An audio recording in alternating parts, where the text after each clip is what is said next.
예, 지난 27일 사회적 참사 특별조사위원회가 박근혜 정권 당시에 국정원이 세월호 가족을 사찰하고 또 자체 예산을 들여서 세월호 참사를 잊자라는 취지의 영상을 제작해서 일베 등을 통해 유포하여 여론을 조작하려 했다는 조사 결과를 발표했습니다. 2014년에 세월호 가족분들이 의혹을 제기한 지 무려 6년 만에 국정원의 사찰 의혹이 사실로 밝혀진 것입니다. 사참위가 밝힌 국정원의 행위는 일개 국정원 직원이 기획하고 수행할 수는 없었을 것입니다.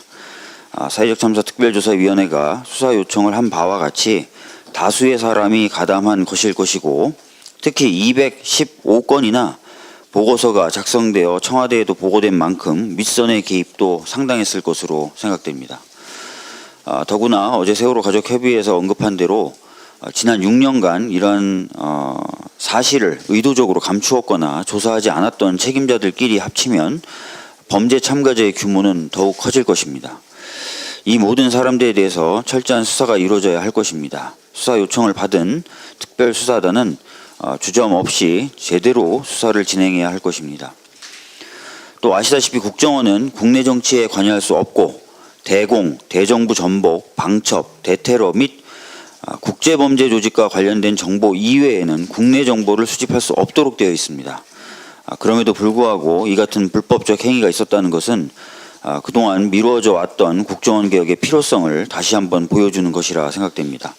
국회에서 여야 대결 국면 속에서 정체되어 있었던 국정원 개혁, 21대 국회에서는 반드시 추진돼야 할 것입니다. 일본 언론에서 우리나라산 코로나 진단키트의 70이나 80% 정도가 불량이다라는 가짜뉴스를 보도했는데요. 이 보도가 우리나라 특정 종편 방송의 기사로 인한 것이었음이 보도되면서 많은 국민들이 분노하고 있습니다. 저도 그 보도와 관련 자료들을 좀 살펴봤는데요. 20일 식약처에서 낸 보도자료에 따르면 불량이 있었던 것은 코로나 진단키트가 아니라 검체 수송 배지라는 것으로 진단키트와는 다른 것이었습니다.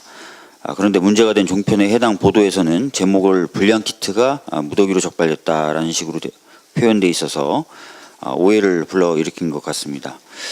해당 보도로 인해서 이미 일본에서는 국산 진단키트가 불량이다라는 가짜뉴스가 유통되게 되었습니다.